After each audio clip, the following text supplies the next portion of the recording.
आम आदमी पार्टी और कांग्रेस में जो झगड़ा हो रहा है उसका दिलचस्प पहलू यह भी है कि आम आदमी पार्टी खुद इंडी गठबंधन से अलग नहीं हो रही, बल्कि यह कह रही है कि कांग्रेस को गठबंधन से बाहर करो। आमतौर पर तो ऐसा होता है कि गठबंधन में जो पार्टी नाराज होती है वो गठबंधन तोड़कर उससे अलग हो जाती है, लेकिन यहां आम आदमी पार्टी कह रही है कि इनको बाहर करो, क्योंकि उनको पता है कि भाई ममता बनर्जी भी खिलाफ हैं, सपा भी खिलाफ है, लालू जी भी बोल चुके हैं, तो कांग्रेस को ही बाहर करो। यहां सीटों के हिसाब से जो छोटी पार्टी है आम आदमी पार्टी, वो बड़ी पार्टी कांग्रेस के लिए कह रही है कि इसको उठा के बाहर कर दो। अब आम आदमी पार्टी ऐसी बात तभी करेगी जब उसे यह भरोसा हो कि गठबंधन के बाकी लोग भी साथ देंगे, और हो सकता है कि ममता बनर्जी, अरविंद केजरीवाल और अखिलेश यादव के बीच पहले ही कोई बातचीत हुई हो कि सही मौका देख के कांग्रेस को बाहर कर देंगे, क्योंकि यह बात तो सबको पता है कि इंडी गठबंधन में ज्यादातर पार्टियां कांग्रेस को कोस ही रही। राहुल गांधी के नेतृत्व पर सवाल हर तरफ उठ रहा है। शरद पवार, अखिलेश यादव, उद्धव ठाकरे की शिवसेना तो पहले ही इस बात के संकेत दे चुकी है कि राहुल गांधी की जगह ममता बनर्जी को गठबंधन का फेस होना चाहिए। लालू जी भी कह चुके हैं। ज्यादातर पार्टियां राहुल गांधी की परफॉर्मेंस, उनकी नेतृत्व क्षमता, उनके मुद्दों से सहमत नहीं, इसलिए कोई बड़ी बात नहीं कि इंडी गठबंधन की पार्टियां अपने ग्रुप से कांग्रेस को ही बाहर कर दें। ऐसा होगा तो इंडी गठबंधन गैर बीजेपी, गैर कांग्रेस दलों का तीसरा मोर्चा बन जाएगा, जिसमें ज्यादातर क्षेत्रीय पार्टियों का दबदबा होगा। वैसे भी जब इंडी गठबंधन नहीं बना था तो अरविंद केजरीवाल, ममता बनर्जी, अखिलेश यादव, ये सारे नेता अपना अलग ग्रुप बनाने की तैयारी ही कर रहे थे। ये सब नेता कांग्रेस को अपने साथ लाने के पक्ष में थे भी नहीं।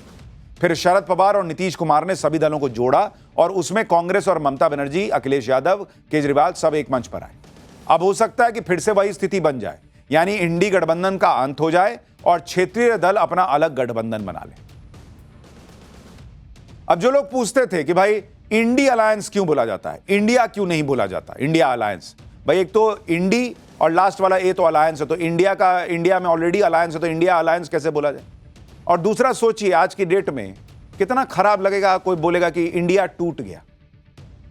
सोचिए, कोई देशभक्त बोल पाएगा कि इंडिया टूट गया, इंडिया बर्बाद हो गया। इसलिए इंडिया अलायंस बोलना ठीक था।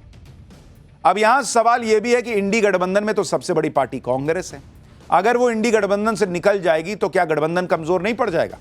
दरअसल इंडी गठबंधन की ज्यादातर पार्टियां यही मान रही हैं कि कांग्रेस गठबंधन में रहे ना रहे कोई फर्क नहीं पड़ता। आमने सामने की लड़ाई में कांग्रेस बीजेपी को तो रोक ही नहीं पाती।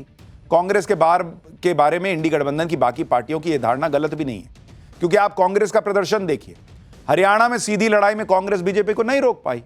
महाराष्ट्र में इंडी गठबंधन का साथ लेकर भी कांग्रेस कुछ नहीं कर पाई। कांग्रेस 102 सीट पर लड़ी, 16 जीत पाई। जम्मू कश्मीर में भी कांग्रेस नेशनल कॉन्फ्रेंस के साथ लड़ी, लेकिन अपना काम नहीं कर पाई। जम्मू में बीजेपी को रोकना था, कांग्रेस इसमें भी फेल हो गई। कुल 38 सीट पे लड़ी, 6 जीत पाई। तो इकोसिस्टम राहुल गांधी राहुल गांधी राहुल गांधी करने से नहीं ना होगा बॉस। इलेक्शन में राहुल गांधी कुछ करिए नहीं पा रहे हैं, तो सबको दिख रहा है ये आदमी और इनकी पार्टी बोझ हो गए। आप ये भी देखिए कि इंडी गठबंधन में जो क्षेत्रीय दल हैं वो अपने दम पर ही बीजेपी से टक्कर ले रहे हैं, और कांग्रेस का होना ना होना उनके लिए ना के बराबर है। आप यूपी का उदाहरण देख लीजिए। साल 2017 में कांग्रेस और समाजवादी पार्टी साथ में लड़े। सपा ने 47 सीट जीती, कांग्रेस 7। साल 2022 में कांग्रेस और सपा अलग अलग लड़े तो सपा 100 के पार पहुंच गई, 111 सीट मिली, कांग्रेस 7 से 2 पर आ गई। तो कांग्रेस आपके कंधे पे चढ़ के फल लूट सकती है, आपको अपने कंधे पे बैठा के कुछ कमाल नहीं कर सकती। ये लोगों को समझ में आ रहा है। दिल्ली में चल रहे इस बवाल को लेकर कांग्रेस का हाईकमान कोई लोड नहीं ले रहा। शायद उन्हें पता है कि दिल्ली में उनका क्या ही होना है, इसलिए दिल्ली से दूर कांग्रेस कर्नाटक में अपना अधिवेशन करने में जुटी है। कर्नाटक के बेलगावी में कांग्रेस का अधिवेशन चल रहा है। यहां लोग इलेक्शन खेल रहे हैं, इनका अधिवेशन चल रहा है। कांग्रेस का अधिवेशन 26 और 27 दिसंबर 2 दिन चलेगा। खास बात यह है कि कांग्रेस का यह अधिवेशन 1924 में हुए कांग्रेस के 39वें अधिवेशन के 100 साल पूरे होने के मौके पर रखा गया है। 26 और 27 दिसंबर 1924 को बेलगावी में ही कांग्रेस का 2 दिवसीय अधिवेशन हुआ था। यह पहला और आखिरी अधिवेशन था जिसकी अध्यक्षता महात्मा गांधी ने की थी। इसी अधिवेशन में महात्मा गांधी को कांग्रेस का अध्यक्ष भी चुना गया था। आज शुरू हुई बैठक में भी कांग्रेस नेता गांधी जी को ही याद करते दिखाई दिए। एक बार कांग्रेस नेताओं ने क्या कहा सुन लीजिए, फिर आपको बताऊंगा कि 100 साल पहले जो अधिवेशन हुआ, जिसकी याद में, गांधी जी की याद में यह अधिवेशन वहां हो रहा है, उस अधिवेशन का इतिहास आपको बताऊंगा कि नेहरू जी ने इसी अधिवेशन के बाद गांधी जी के लिए ऐसी ऐसी बातें कह दी थी कि आप सुनिएगा तो कान से धुआं फेंक देगा। लेकिन पहले आज वाले अधिवेशन में क्या हुआ वो सुन लीजिए। ऐसी मीटिंग है, ऐसी मोमेंट है, महात्मा गांधी से जुड़ा हुआ है। और कांग्रेस की वर्किंग कमेटी है, इतिहास बनाए गए, नए निर्णय होंगे, नए साल के लिए संकल्प होगा, सब बातें होगी यहाँ पर। 1924 में गांधी जी आए थे और उन्होंने प्रिजाइड किया था और यहाँ से देश की आज़ादी के लिए एक नई जो है ऊर्जा फूकी गई थी गांधी जी के द्वारा, और चरखा का भी बहुत विश्वास के दिन ऐतिहासिक है। Mahatma Gandhi ji took over the Congress president at 3 o'clock at 1924. The same time, 3 o'clock, the working committee is going to start. जो कांग्रेस पार्टी कुछ दिन पहले अंबेडकर कर रही थी, भले उसका इतिहास अंबेडकर का अपमान करने से भरा पड़ा हो, वो आज गांधी जी कर रही है। लेकिन गांधी जी की अध्यक्षता में 100 साल पहले जो कांग्रेस का अधिवेशन हुआ था, जिसका जश्न कांग्रेस मना रही है, उस अधिवेशन में हुआ क्या था? 1924 में हुए उस अधिवेशन के बारे में जवाहरलाल नेहरू क्या कह चुके हैं, यह आप सुनेंगे तो शॉक्ड रह जाएंगे। नेहरू ने तो उस वक्त गांधी जी की अध्यक्षता में हुए कांग्रेस अधिवेशन की बखिया उधेड़ दी थी। यह कह दिया था कि गांधी जी ने अध्यक्ष के तौर पर जो भाषण दिया, वो भाषण तो उन्हें पसंद भी नहीं आया। उन्होंने गांधी जी को सुपर प्रेसिडेंट कहकर तंज कसा था कि ये तो सुपर प्रेसिडेंट। यह बात पत्रकार विष्णु शर्मा ने अपनी किताब कांग्रेस प्रेसिडेंट्स फाइल्स में नेहरू की आत्मकथा के हवाले से लिखी।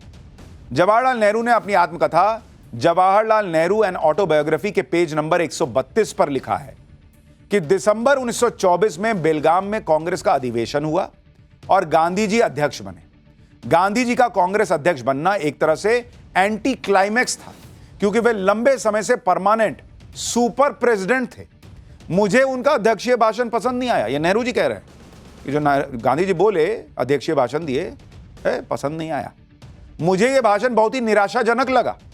अधिवेशन के अंत में गांधी जी के कहने पर मुझे फिर से अगले साल के लिए एआईसीसी का कार्यकारी सचिव चुना गया। मेरी अपनी इच्छा के बावजूद मैं धीरे धीरे कांग्रेस का सेमी परमानेंट सेक्रेटरी बनता जा रहा था। आप खुद सोचिए कि आज कांग्रेस महात्मा गांधी की तस्वीरें लेकर मार्च करती है, लेकिन जब महात्मा गांधी कांग्रेस के अध्यक्ष बने थे तो उनके बारे में जवाहरलाल नेहरू के ये विचार थे कि ये तो सुपर प्रेसिडेंट रहे हैं और इनका तो भाषण भी पसंद नहीं आया। कांग्रेस अपने अधिवेशन में बिजी है, दिल्ली चुनाव का कोई लोड नहीं है, लेकिन बीजेपी अब धीरे धीरे दिल्ली चुनाव को लेकर अपनी स्पीड बढ़ाती जा रही। कल परवेश वर्मा वाले मामले से माहौल बना। आज यह खबर भी आ गई कि दिल्ली में आरएसएस फुल एक्टिव हो चुका है। सूत्रों के मुताबिक पूरे देश के संघ कार्यकर्ता दिल्ली में डोर टू डोर प्रचार करेंगे। संघ के 132 प्रचारक, 152 विस्तारकों को दी गई जिम्मेदारी। दिल्ली के सभी 13,033 बूथ पर मतदाताओं से ये मिलेंगे और दिल्ली में संघ करीब 1.5 लाख सेमिनार का आयोजन करेगी। छोटी छोटी सभाओं के जरिए जनता से बात की जाएगी। अब सबको पता है कि संघ ने जब हरियाणा में और महाराष्ट्र में मोर्चा संभाला था तो क्या हुआ। अब दिल्ली में संघ कूद रहा है, क्या होगा सोचिए।